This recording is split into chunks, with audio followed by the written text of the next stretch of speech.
This is Jim Jubileer Results Group, and I'd like to welcome you to First Fridays.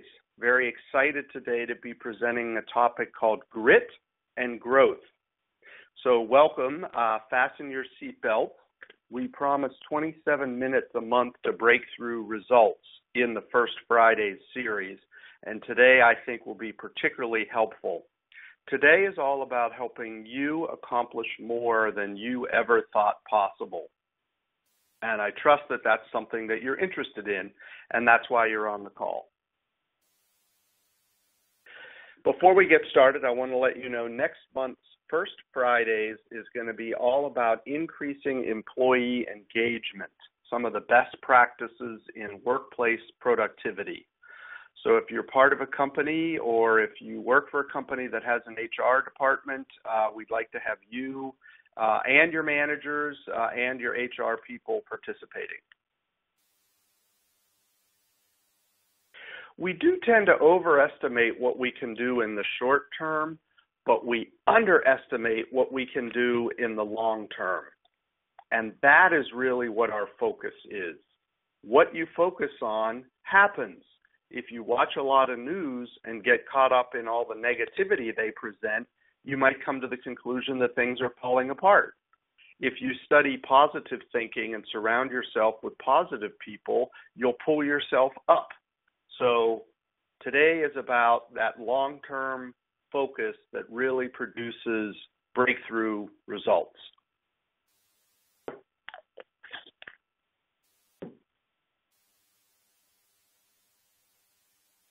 The best time to plant a tree is 10 years ago. The second best time is right now. And that's what this is about. It's letting go of the past, not worrying about what hasn't happened, turning our attention to the now and the next. So here's our setup for today. I'm going to give you a challenge, should you choose to accept it. Get a piece of paper handy. I'd like you to pick one challenge, one issue you're facing, one goal you want to accomplish. Something that takes more than a month to complete. Bigger than a bread box. Less than a year. I mean, it could be multiple years, but, within a year time frame. Write it down on that piece of paper, and then after this webinar, take that piece of paper or put it on a sticky note or print it as a nice graphic on your computer and then make it visible. Paste it on your computer monitor. Put a sticky note on your mirror or on your dashboard. It has to be visible. Next, recruit someone to help you accomplish that goal. They're called an accountability partner. I can also be that partner for you if you're not sure who or what that is. Put a to accomplish by date in your day planner or your calendar of when you want to get that goal accomplished. And then I want you to email me the date and the goal. And we're going to pause for a moment, and I'm going to ask you to think of the goal and then put it in chat, if you're willing. If you don't want to, that's fine too, but I want to see some comments from people about what they want to focus on. And then for everyone who sends me an email, not a chat, but an email directly with the goal and the date, I will personally provide you coaching on accomplishing that goal. But that requires you to email me. And I'm here to help you accomplish that. All right. So let's see in chat what your goals are. And I am going to put in chat myself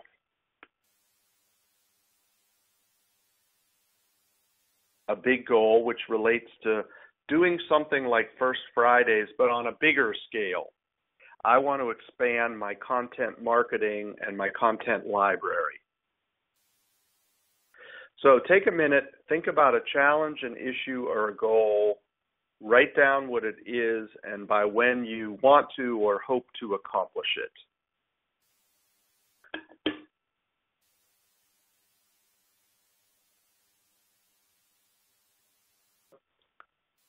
All right, so put those in the chat window.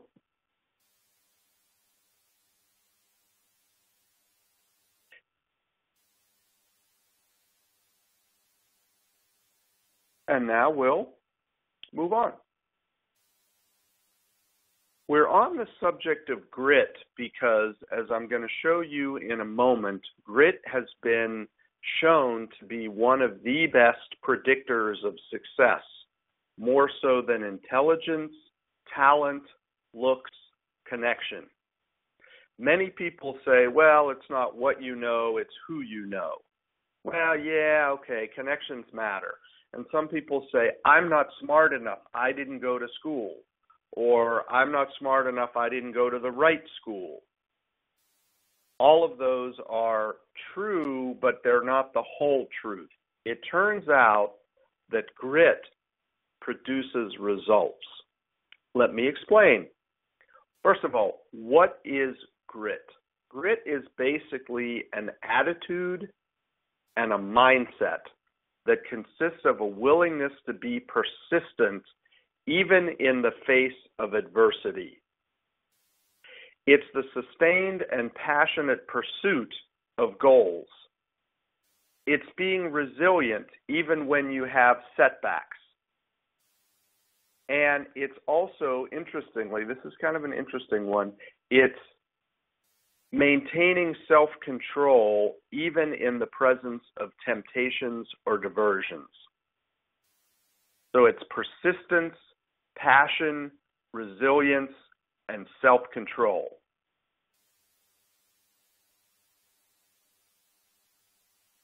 So when people who have grit, what do? They tend to work longer and harder than their peers, but it's not about hard work. Grit is not the same as hard work. Gritty people are more likely to engage in deliberate efforts to improve their performance. Let's say you want to get better as a tennis player. Do you get better as a tennis player by sitting on the sofa watching Roger Federer? Yeah, up to a point, but you got to get on the court and hit those balls and take those lessons. A gritty person is more likely to stay the course and not get distracted by the bright, shiny object. And interestingly, does grit matter?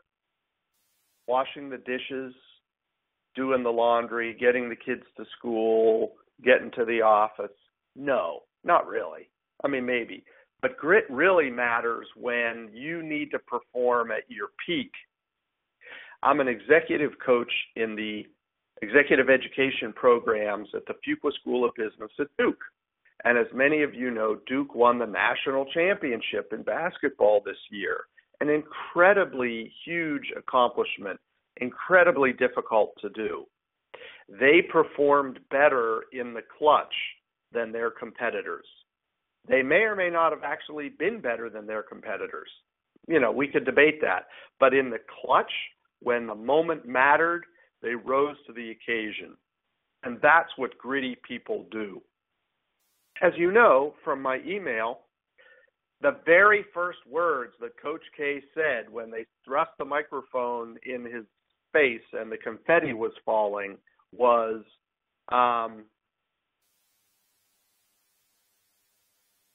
these kids have grit.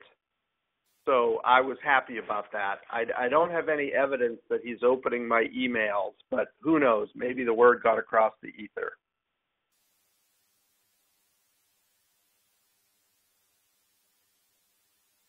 So some of you want proof. You want your left brain to be comfortable and know that this stuff matters.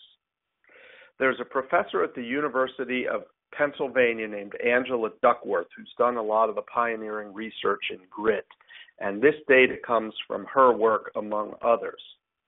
When she looked at what leads to high performance, she looked at a whole variety of factors, as I mentioned: IQ, income, access to resources, talent, etc. And she found that none of them really turned out right as a predictor. And when she looked through what really made the difference, she came to this concept called grit, and she could predict the final ranking in the National Spelling Bee. She could predict who was going to make it through West Point. She could predict who was going to stay in the U.S. Special Forces. She could predict which juniors, 11th graders in Chicago inner city schools were going to graduate a year and a half hence. Interestingly, measures of self-control and grit are better predictors than IQ, both on report card grades and improvement in those grades.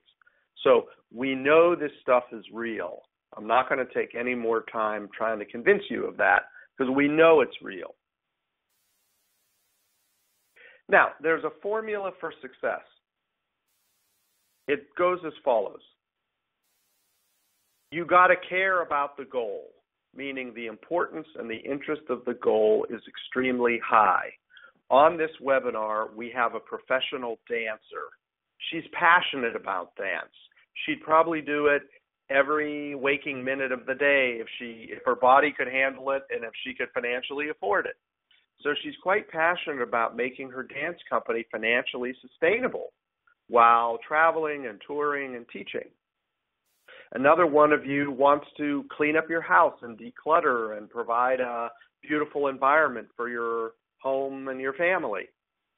Very interested in that. Another one of you wants to become a competitive tennis player. These are goals that people are passionate about. Second, let's just pretend I want to be in the Olympics.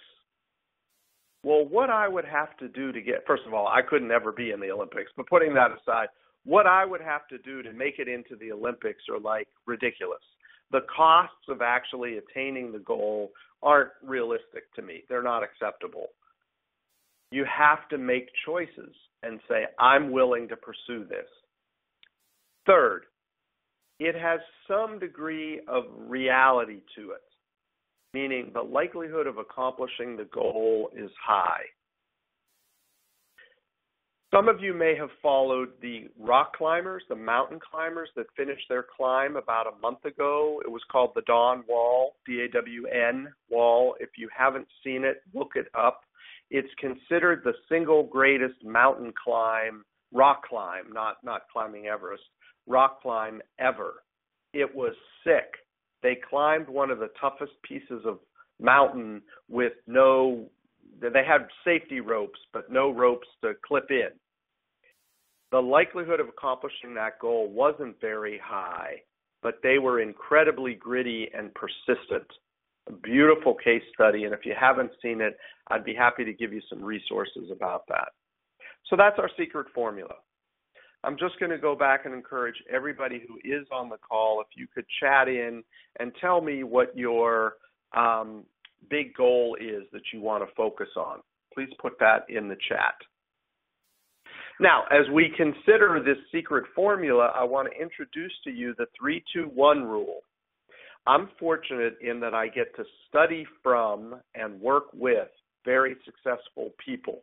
My clients are very successful, very talented. They do a lot of good stuff. Twice a year, the Gazelle's coaching organization, of which I'm a part of, meets for 2 days of keynote speakers from thought leaders and influential business people. And then I read widely. And so I've studied a lot about what does it actually take to create breakthrough results. And that has led me to the creation of the 3-2-1 rule, which states that it takes accomplishing something big, like the thing that you're focused on today, takes 3 times longer than you want it to. It costs twice as much as planned, and the people working with you on it are 1/2 as productive as you are. 3 times longer, twice as long, other people half as productive as you want them to be. Now, some people say to me, Jim, that's kind of a bummer, isn't it?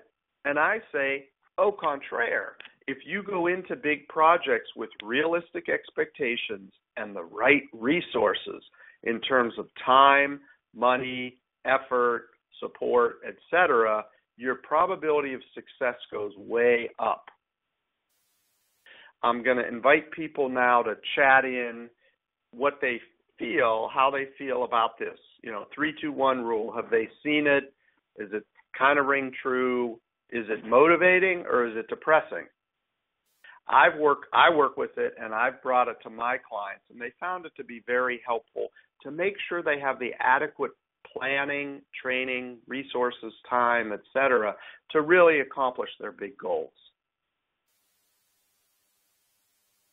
All of you got a link to a survey prior to our webinar, and it was a link. It was either to a paper copy, a PDF of the survey that had its own scoring, or and a link to the survey online. If you took it and you remember what your score was, please type that in the chat. I was a 3.8 on the score.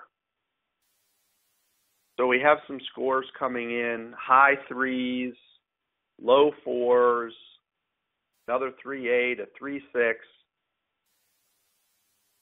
Most everybody who's likely to be on my list and working on it or coming to this webinar are going to be somewhere between 3.5 and 4.3.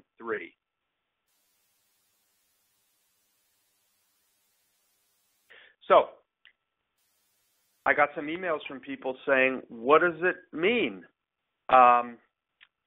The data amongst the subset of people who have completed the survey have been sorted into tenths, deciles. That's what a decile is. Remember SATs, and they did it that way? So the ninth decile means you're between 90 and 100%. So for those of you that said 3.8, you're in the 75th percentile, which means you're grittier than 75% of the 3,000 or 4,000 other people who have taken this survey. And if they've even bothered to take the survey, they're already pretty interested in personal development. So a score of 375 and up is high. Over 4 puts you in really an elite atmosphere. And we don't want to sugarcoat this. We don't want to think we're better than we are. So I might encourage you to go back and retake the survey and be a little bit more self-critical and see how your numbers have changed.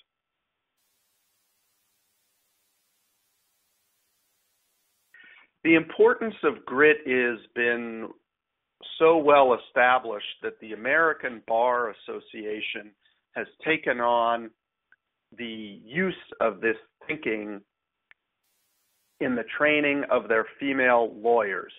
And it's called the Grit Project. I included the link there. And they're basically teaching women in the bar how to improve their strengths and their skills. So the Grit Project educates women lawyers about the science behind grit and growth. It gives them tools to assess and learn those traits, and their goal is to enhance the effectiveness, retention, and promotion of women lawyers. I'm only calling that out because a body as esteemed as the American Bar Association has taken on the importance of grit. If they think it's worth studying, don't you think we ought to study it as well? So that's a pretty cool project that's out there.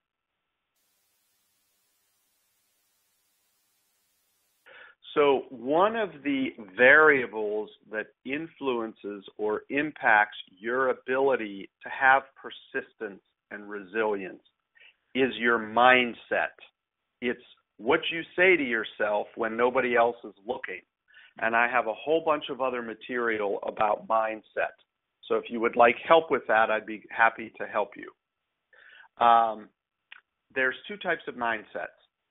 A fixed mindset says, things are the way they are and I can't really change. I'm either right or I'm wrong. A growth mindset says, I believe in learning. I will apply that in the future. There is no failure. So on the piece of paper that you have, write down this sentence.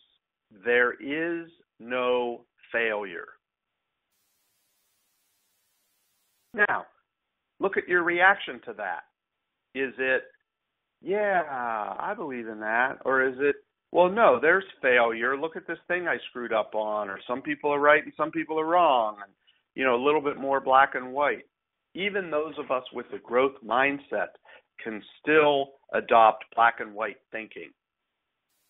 And I'm here to inspire you to change your thinking and recognize there really is no failure. There's only learning.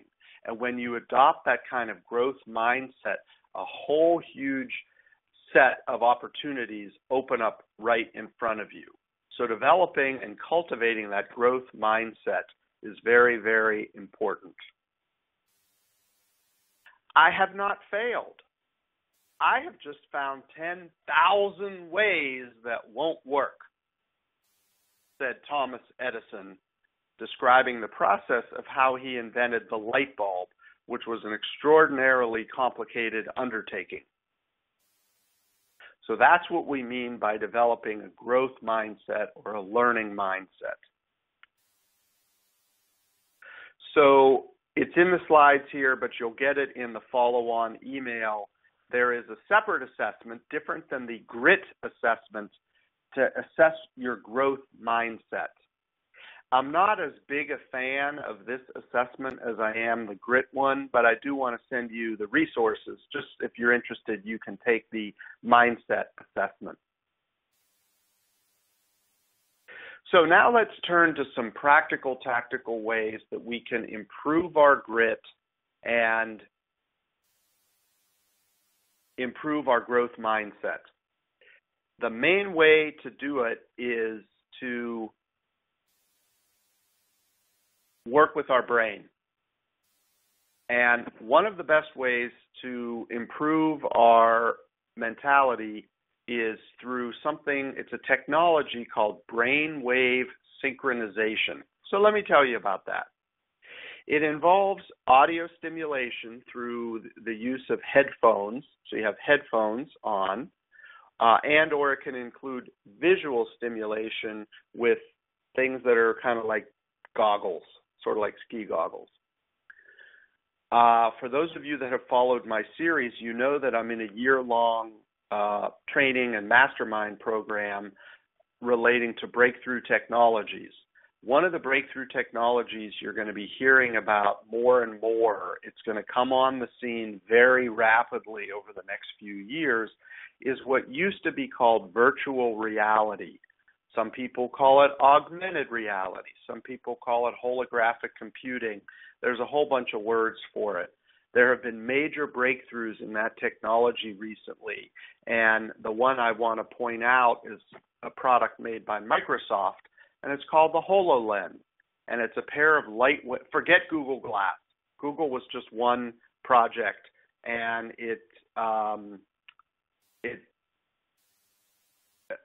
don't worry about Google.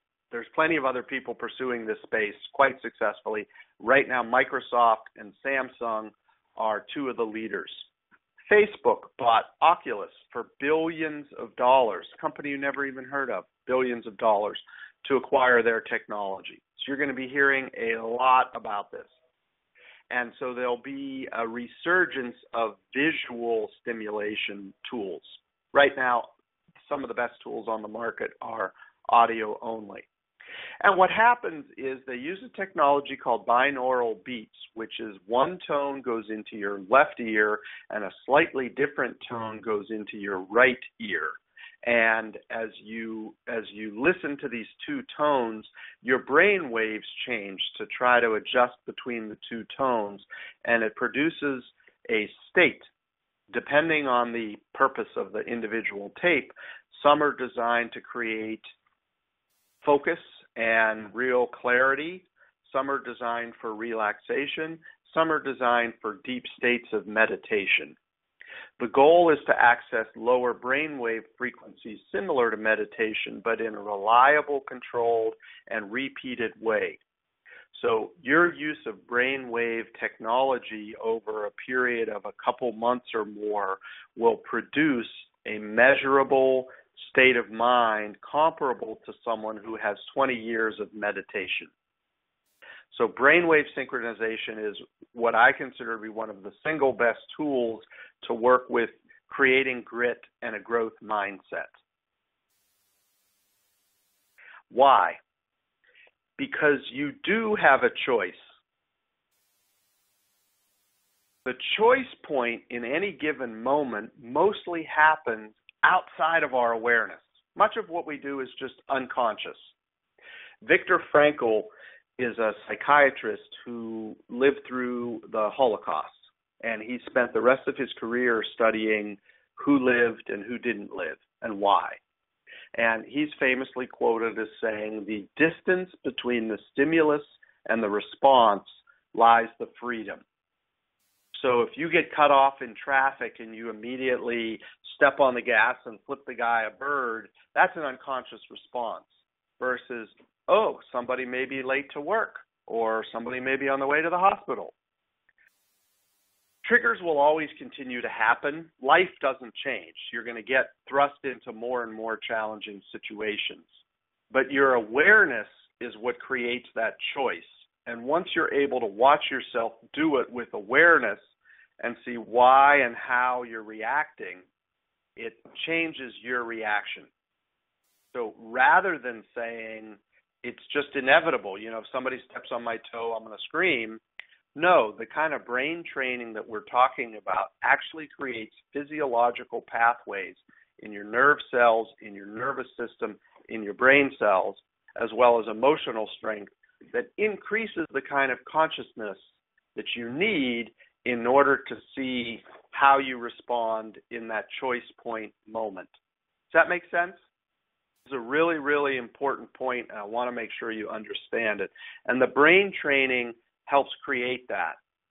So that, let's go back to grit now. Grit is maintaining perseverance in the face of distractions. I'm a little tired. I want to sit on the sofa, have a big plate of cookies, and watch Roger Federer play tennis. I do. I truly do. I really, really want that. But what I want even more is to be a strong tennis player. So I have to go to the gym and do my reps and my steps. So that's another phrase I want to leave with you today, reps and steps. It just means I got to go to the gym and do my weightlifting repetitions. You will not build muscle thinking about it. You have to lift the iron. And if you're trying to lose weight and you got to take your 10,000 steps, the only way to do it is to get out and take the steps. Believe me, if there was an easier way, I'd be here teaching it to you. You got to do your reps and your steps. But you also want to do something like brainwave synchronization, which can be a 20-minute, a 30-minute, a 60-minute. You can do it while falling asleep. You can do it first thing in the morning. You can't do it while you're driving to get your brain properly trained. And I'd highly encourage you to look into that. And so I want to give you some tools and resources. One tool is as simple as keep a journal. Some people are more journal-y than others. I personally am not very interested in writing, but I know it works for a lot of people. Applied kinesiology is sometimes called muscle testing, and you have a visual graphic on the screen that shows you how to run the test. You basically make a circle with your left thumb and forefinger, and you use your right forefinger or your right thumb and forefinger to see if you can break the circle.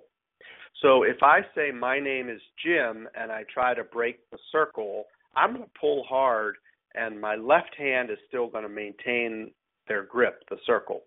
But if I say my name is Sally Joe, even if I want to hold hard, I can pull that right finger through. And that is called applied kinesiology or muscle testing. And it's based on a philosophy that says your body knows best. And so I use muscle testing all the time when I'm not sure, when my left brain, logical linear brain, isn't really grasping what the choice is or what the decision ought to be. I always trust the kinesiology test. Another resource are actual brainwave synchronization programs. There are many of them out there. The two best, in my opinion, are HemiSync. The company is called the Monroe Institute. Robert Monroe actually created this field of binaural beats, and they've been at it a long time. They make discrete products. You can listen to a tape on weight loss or on finding your ideal mate or on abundance. And some of them have soundtracks and some of them have waterfalls, and some of them you hear the beats and some of them you don't. And so I'll be happy to walk you through the Monroe Institute product set. HoloSync is different. It's similar. It uses binaural beats, but it is a progressive program. You listen to a tape for a few months and then another tape with a different carrier frequency and another tape with a different carrier frequency. I've been doing it for about 10 years now, and it's a progressed program. So every 6 or 8 months, I'm buying a new set of CDs with a lower and lower frequency each time. So HemiSync and HoloSync are two different companies. I like both of their products, and I think they're wonderful.